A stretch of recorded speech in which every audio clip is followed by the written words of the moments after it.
Episode 64 dengan judul Pasca Penyerangan. Situasi kediaman keluarga Lu menjadi kacau akibat serangan kuil racun abadi. Namun setidaknya tidak ada korban dalam penyerangan tersebut.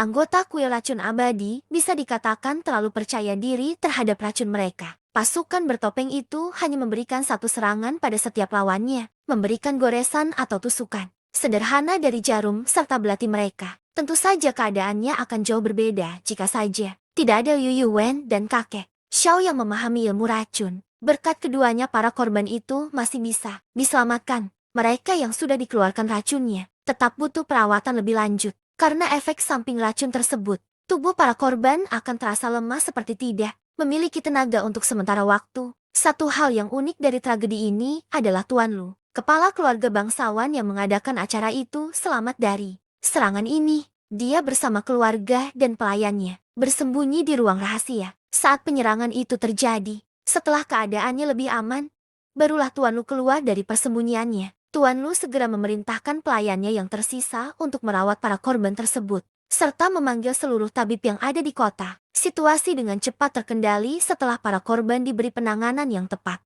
Meski bukan salahnya, Tuan Lu sebenarnya merasa bertanggung jawab terhadap kejadian ini. Tuan Lu tidak berpikir mengumumkan artefak misterius itu ke dunia luar akan berdampak sangat buruk seperti ini.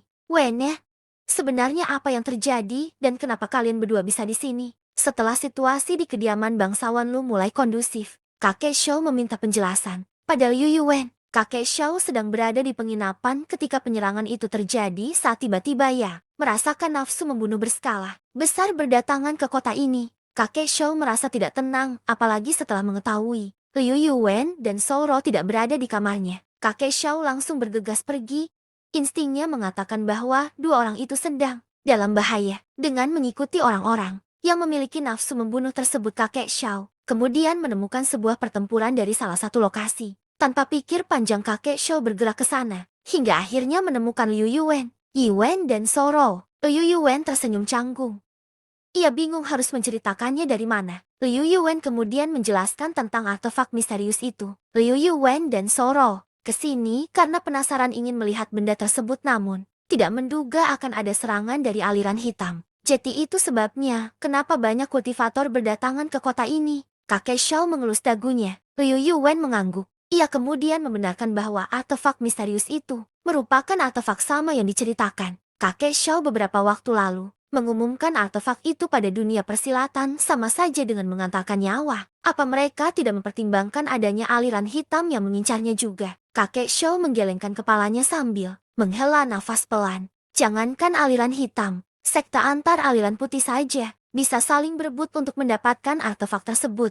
Jika tidak memiliki kekuatan untuk melindunginya, seharusnya artefak itu disembunyikan dan dirahasiakan. Percakapan Liu Yuwen dan kakek Xiao sejenak terhenti ketika ada seorang pelayan menghampiri mereka berdua. Pelayan itu mengatakan bahwa ada seseorang yang ingin berbicara penting dengan keduanya. Pelayan tersebut tidak menjelaskan lebih detail, karena pembicaraan nanti akan bersifat rahasia. Liu Yuwen dan kakek Xiao saling pandang sesaat sebelum mengangguk. Keduanya kemudian mengikuti pelayan itu ke salah satu ruangan. Liu Yuwen dan kakek Xiao disuruh duduk dan menunggu sebentar sebelum orang yang berbicara dengan mereka datang. Pelayan itu mengundurkan diri, lalu tak lama kemudian, ada pria parubaya yang masuk ke ruangan keduanya. Dengan nafas yang terputus-putus, Liu Yuwen mengetahui pria parubaya itu yang tak lain adalah Tuan Lu, kepala bangsawan keluarga Lu. Maaf atas ketidaksopananku karena membuat senior dan tuan muda menunggu. Jika bukan hal penting, tentu aku tidak akan melakukan demikian. Tuan Lu memberikan rasa hormatnya pada Liu Yuwen dan kakek Xiao. Tuan Lu sudah mengetahui peranan besar kedua orang di depannya dalam penyerangan sebelumnya. Kultivator yang selamat dan tidak terkena racun menyaksikan bagaimana kemampuan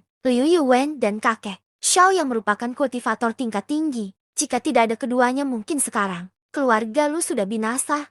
Belum lagi, mereka adalah penolong yang sudah menyembuhkan para korban dari racun-racun musuh. Aku sudah mengetahuinya. Kudengar kau mempunyai artefak misterius yang selama ini banyak orang-orang cari. Kakek Xiao langsung pada inti percakapan. Bisa dibilang ia mengetahui alasan besar kenapa Tuan Lu mengundangnya ke ruangan ini. Benar senior, aku mempunyai benda itu. Tuan Lu mengeluarkan artefak tersebut dari cincin ruang. Seketika aura dari artefak tersebut menyebar dan menyelimuti ruangan di sekitarnya. Liu Yuwen bisa merasakan aliran Qi serta dantiannya bereaksi terhadap aura tersebut. Hal yang sama juga dirasakan oleh kakek Xiao. Kakek Xiao memejamkan matanya. Selama beberapa saat sambil menikmati aura artefak tersebut, aku sudah mendengarnya, mengetahui dan merasakannya ternyata jauh berbeda. Kabar artefak misterius itu sudah tersebar ke seluruh Kekaisaran Langit Utara, namun hanya sedikit yang melihat dan merasakan auranya. Setelah merasakan efek artefak tersebut, kakek Shou Jeti lebih mengerti kenapa benda itu diperebutkan banyak orang. Ia merasakan jika berlatih lebih lama di dekat artefak tersebut dirinya bisa meningkatkan kekuatannya secara signifikan. Senior, Anda mungkin sudah mengetahui nilai artefak ini dalam dunia persilatan. Setelah penyerangan ini, aku tidak lagi berpikir untuk menggunakannya demi keuntungan keluargaku. Dengan kekuatan Anda, seharusnya Anda bisa menjaga atau melindunginya. Tuan Lu merasa kapok dengan peristiwa sekarang. Sesudah semua ini, keluarganya mungkin tidak mau lagi terlibat dengan dunia persilatan. Kakek Xiao menerima artefak tersebut. Menurutnya keputusan Tuan Lu memang sangat tepat. Dibandingkan anugerah, benda ini bisa dikatakan kutukan bagi mereka yang memilikinya. Jadi memang sebaiknya artefak ini disimpan olehku. Tuan Lu mengangguk, tidak membantah pernyataan kakek Xiao sedikitpun. Penyerangan malam ini merupakan pelajaran penting bagi dirinya. Jika artefak itu diberikan pada kakek Xiao atau siapapun, maka aliran hitam tidak lagi berniat mengincar dirinya. Tuan Lu khawatir sebab artefak itu keluarganya bisa saja binasa. Liu Yuwen banyak diam. Dia memperhatikan artefak itu dari tangan kakek Xiao. Sesudah melihatnya lebih dekat, Liu Yuwen baru menyadari ada tulisan serta simbol-simbol misterius yang terukir di artefak tersebut. Kakek Xiao kemudian menyimpannya di dalam cincin ruang. Baik aura maupun keberadaan artefak itu langsung menghilang ketika berada di dimensi yang berbeda. Setelah urusannya selesai, kakek Xiao dan Liu Yuwen pergi ke penginapan mereka semula. Soro sudah lama di sana dan beristirahat atas suruhan kakek Xiao sebelumnya. Meski tidak terluka, gadis itu mengalami kelelahan sesudah melakukan pertempuran besar malam ini. Episode 65 dengan judul Pendekatan Hubungan. Di keesokan harinya, setelah membeli perbekalan makanan, Liu Yuwen, kakek Xiao dan Soro kembali melanjutkan perjalanan. Hari sebenarnya masih pagi ketika ketiganya meninggalkan kota. Menurut kakek Xiao, lebih cepat mereka pergi dari kota maka semakin aman kota kecil tersebut dari ancaman aliran hitam. Perpindahan artefak misterius tersebut akan segera cepat tersebar luas di dunia persilatan. Kakek Xiao meminta pada Tuan Lu untuk menyebarkan berita ini jika mau kotanya aman. Meski hal ini cukup beresiko bagi kakek Xiao yang akan jadi buronan aliran hitam, namun dengan kemampuannya, hanya sedikit orang yang bisa melukai pria tua itu, apalagi membunuhnya. Keberadaan artefak baru selain 4 artefak yang sudah dimiliki aliran hitam dan 3 di sekte aliran putih, menunjukkan bahwa artefak tersebut masih belum diketahui kebenaran jumlahnya. Menurutku hanya 2-3 orang yang bisa menghabisiku di Kekaisaran Langit Utara. Dengan ukuran negara ini yang luas amat kecil, kemungkinan aku bertemu 3 orang itu. Jelas kakek Xiao di tengah perjalanan. Apa kakek Xiao adalah kultivator terkuat di kekaisaran ini? Tanya Liu Yuwen, memastikan. Kakek Xiao tertawa. Margaku Xiao, namaku Lang Wener. Apa kau pernah mendengar namaku di dunia persilatan? Liu Yuwen tersenyum tipis lalu menggeleng. Banyak orang menyebutku sebagai kultivator nomor 1 di Kekaisaran Langit Utara. Kakek Xiao mengangkat bahunya. Meski aku tidak peduli dengan julukan itu, sebenarnya aku tidak sekuat yang mereka bayangkan. Liu Yuwen terkejut. Ia menatap wajah kakek Xiao. Berpikir pria tua itu sedang bercanda namun tidak ada tanda-tanda dirinya sedang berbohong. Kenapa kakek tidak memberitahu ini lebih awal? Bukanlah itu berarti kakek Xiao adalah orang yang sangat penting di negara ini. Kakek Xiao tersenyum tipis. Alasan ia memperkenalkan namanya sekarang karena dirinya ingin memperdekat hubungannya dengan Liu Yuwen. Setelah melihat kemampuan pemuda itu saat penyerangan kuil racun abadi, kakek Xiao yakin Liu Yuwen akan menjadi kultivator hebat di masa depan nanti. Meski tidak mengetahui benar tingkatan ranah Liu Yuwen, namun kakek Xiao menebak kekuatan pemuda itu berada di tingkatan alam raga atau bahkan lebih di dunia persilatan. Usia 13 tahun berada di tingkatan tersebut bisa dikatakan mustahil ada bahkan di dalam sejarah sekalipun, sehingga kakek Xiao ingin membangun relasi sekarang juga selagi kekuatan Liu Yuwen masih di bawahnya. Aku tidak suka menjadi pusat perhatian. Sebab itu aku selalu menyebut margaku saja ketika berkenalan dengan orang lain.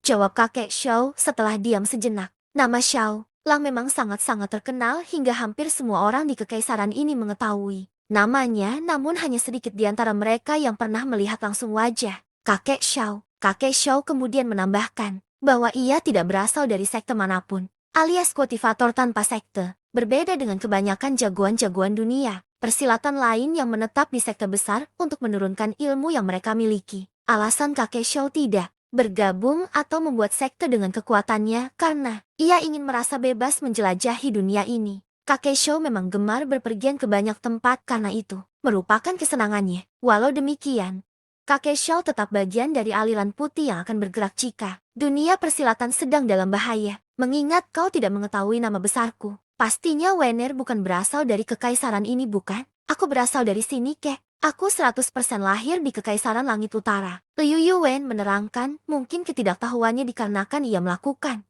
pelatihan tertutup hingga tidak mengetahui banyak dunia luar. Liu Yuwen tidak sepenuhnya berbohong tetapi juga tak bisa dikatakan jujur. Tohu Mingxia, sosok yang mendiami tubuhnya sekarang memang berasal dari kekaisaran ini. Apa kau mempunyai guru? Pasti dia sangat hebat mengingat bakat, serta kemampuanmu juga tinggi. Kakek Xiao berniat mengorek banyak informasi pribadi. Liu Yuwen tersenyum. Tentu ia mengetahui niat tersebut tetapi kali ini ia terpaksa berbohong. Benar kek?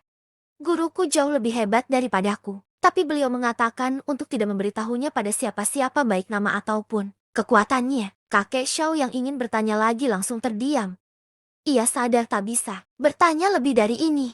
Kini kakek Xiao yakin siapapun orang yang mengajari Liu Yuwen pastinya dia adalah kultivator yang jauh lebih hebat dibandingkan dirinya karena berhasil membuat Liu Yuwen sekuat ini di usianya yang masih belasan tahun. Kakek Xiao tidak melanjutkan percakapan ini lebih jauh setelah mendengar jawaban Liu Yuwen. 4 hari berlalu semenjak ketiganya meninggalkan kota. Liu Yuwen, kakek Xiao, dan Soro terus bergerak tanpa henti.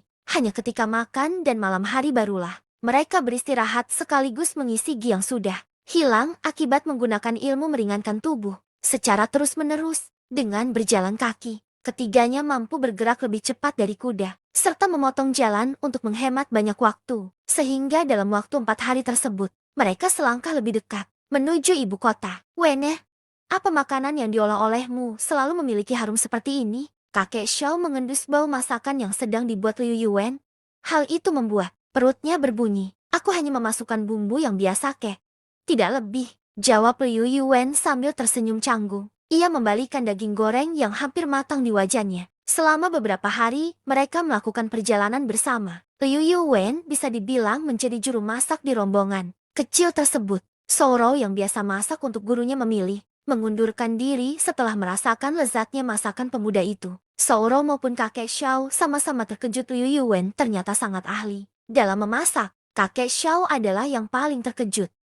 Ia cukup memahami jika Liu Yuwen berbakat dalam soal bela diri, memiliki kemampuan bertarung yang tinggi atau teknik-teknik yang luar biasa, namun dibandingkan keahlian memasak ini, kakek Xiao sama sekali tidak menduganya. Sepertinya aku tidak terkejut lagi kalau besok-besok dia bisa menjahit pakaian atau membuat sepatu. Kakek Xiao menggaruk kepalanya, namun dalam hatinya ia kagum pada Liu Yuwen. Kakek Xiao juga sudah mendengar dari Soro bahwa Liu Yuwen memiliki ilmu tangan kosong tingkat tinggi. Ilmu tangan kosong yang ingin dirinya ajarkan pada pemuda itu sepertinya memang tidak berguna untuknya. Satu hal yang membuat kakek Xiao senang dengan keadaan ini adalah situasi muridnya, Liu Gege. Untuk apa rempah-rempah itu dimasukkan ke dalam masakan? Bukankah itu tak bisa dimakan? Tanya Soro kebingungan. Beberapa hari terakhir gadis itu memang banyak belajar dari Liu Yuwen soal masak-memasak. Liu Yuwen tersenyum lembut. Ya, tapi rempah-rempah tersebutlah yang membuat daging goreng ini jauh lebih harum. Itu sebabnya aku memasukkannya raw. Soro mengangguk-anggukan kepalanya. Ia mencatat informasi itu di kepalanya. Hubungan Soro dan Liu Yuwen memang semakin dekat selama keduanya melakukan perjalanan bersama, bahkan tidak berlebihan jika Soro selalu menempel di dekat Liu Yuwen. Liu Yuwen juga tidak canggung lagi memanggil Soro dengan panggilan yang lebih akrab, terutama ketika gadis itu selalu mendesaknya untuk memanggilnya demikian. Episode 66 dengan judul Pengungkapan Rasa. Beberapa saat kemudian daging yang Liu Yuwen masak akhirnya matang. Liu Yuwen menumpahkannya ke dalam piring sebelum dicicip untuk makan malam mereka. Kakek Xiao yang sudah tidak sabar segera menyantap daging tersebut. Ketika pemuda itu mempersilahkannya, Sauro juga langsung menyusul disusul Yu Yuwen. Setelahnya, makan malam hari itu tampak nikmat, disuguhi dengan pemandangan langit malam, suasana alam yang menenangkan, serta suara api unggun yang bergemeletuk. Ah, kalau tahu masakanmu seenak ini, aku tidak akan lagi singgah di restoran. Kakek Xiao mengelus perutnya yang sudah kenyang. Liu Yuan tersenyum kecil. Ia menaruh mangkuk nasi serta sumpit yang kini sudah tidak tersisa. Sauro juga baru menyelesaikan makanannya. Liu Yuan kemudian menyimpan semua perabotan memasaknya ke dalam cincin ruang. Sesudah makan malam mereka selesai, hari semakin larut. Ditambah perut yang kenyang membuat mereka cepat mengantuk, terutama kakek Xiao. Pria tua itu langsung tertidur ketika berbaring tak jauh dari api unggun. Liu Yuan tersenyum canggung ketika suara ngorok kakek Xiao terdengar nyaring. Ia masih tidak percaya pria tua yang terlihat lengah dan penuh celah itu merupakan jagoan nomor 1 di dunia persilatan kekaisaran ini. Liu Yuan sejenak menguap. Sepertinya ia juga ikut ngantuk melihat kakek Xiao tertidur. Lokasi tempat peristirahatan mereka berada di tempat yang aman. Tidak perlu khawatir ada serangan hewan buas atau sejenisnya, sehingga tidak masalah bagi Liu Yuan untuk tidur terlelap. Kalaupun ada serangan, Liu Yuan bisa dengan cepat terbangun. Insting kultivator umumnya lebih tajam, apalagi setingkat kekuatan kakek Xiao. Apa Liu Gege sudah mengantuk? Sauro melihat Liu Yuan duduk di bawah pohon, lalu bersandar di sana. Aku akan istirahat sebentar.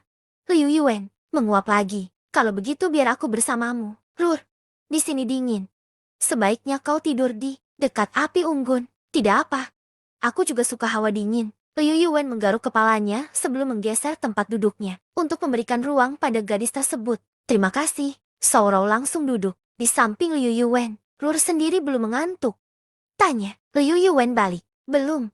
Aku tidak mau waktu ini berjalan dengan cepat. Sauro menatap wajah Liu Yuan sesaat sebelum melihat ke atas langit malam yang dipenuhi bintang. Aku ingin menikmati malam ini lebih lama. Menikmati saat-saat bersama Liu Gege. Liu Yuan batuk pelan. Ia tidak percaya Sauro akan mengatakan sesuatu yang seperti itu. Apakah Liu Gege tahu? Sekarang aku mengerti dengan ucapanmu di kediaman bangsawan sebelumnya soal apa itu cinta. Kurasa aku sudah jatuh cinta dengan Liu Gege. Ucap Sauro lebih jauh. Liu Yuan menggaruk kepalanya.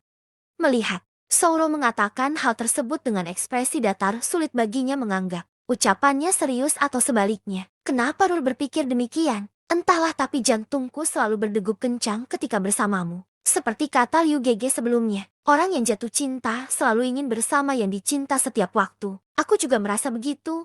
Aku bahagia saat bersama Liu Gege. Liu Yuan tersenyum canggung. Setelah mendengar ucapan gadis tersebut, Liu Yuan yakin Sauro tidak berbohong soal perasaannya, tetapi Liu Yuan juga bingung harus membalasnya seperti apa. Sebenarnya dalam kehidupan keduanya ini, Liu Yuan menyadari ada banyak hal yang ia abaikan ketika di kehidupan pertamanya. Salah satunya soal perkara asmara. Liu Yuan jadi teringat bagaimana orang tuanya dulu mendesak dirinya untuk segera menikah di usianya yang sudah matang, namun karena Liu Yuan terlalu sibuk mempelajari banyak ilmu membuatnya menolak mempunyai ikatan serius dengan wanita. Padahal Liu Yuan termasuk pria yang tak kalah tampan di kehidupan pertamanya. Ditambah ia berbakat membuat semua para gadis banyak yang menyukai dirinya. Liu Yuan bukannya tidak mau menikah, tapi ia merasa waktu itu belum saatnya. Pada akhirnya sebelum ia mempunyai hubungan asmara, pemuda itu sudah lebih dulu terbunuh oleh racun dari adiknya. Liu Yuan di kehidupan barunya ini sebenarnya sudah lama membuka hatinya, namun ketika Sauro menyatakan perasaan padanya, pemuda itu tidak tahu harus bagaimana. Liu Yuan akui dirinya terpikat oleh paras cantik Sauro. Ditambah gadis itu baik serta santun dan sopan. Siapapun pria pasti ingin memilikinya, hanya saja Liu Yuan masih tidak yakin menjalin asmara. Mengingat Sauro masihlah amat muda. Untungnya Sauro sepertinya tidak menunggu balasan atas ungkapan cintanya. Gadis itu menguap dan tertidur di bahu Liu Yuan. Mungkin 3-4 tahun lagi. Tidak, kurasa aku harus mencari cara agar pulang ke duniaku dulu. Batin Liu Yuan. Mendadak ia juga teringat soal Aruna. Liu Yuan tertidur tak lama sesudahnya. Di pagi hari ia terbangun sesaat sebelum matahari akan terbit.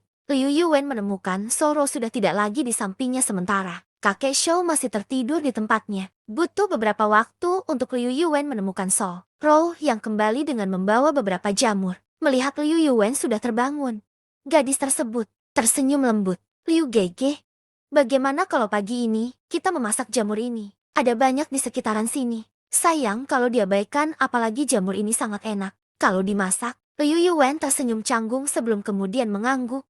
Ia lebih dulu membasuh wajahnya sebelum memasak. Sesudah sarapan, ketiganya kembali melanjutkan perjalanan. Berbeda dengan hari-hari sebelumnya. Hari ini langit tampak mendung dan terus menghitam seiring waktu. Jeti, bagaimana balasanmu, Wena? Kakek Shou memperlambat kecepatannya agar bisa bersisian dengan Liu Yuan. Pria tua itu berbisik pelan saat bertanya. Balasan apa, kek? Liu Yuan kebingungan. Balasan semalam.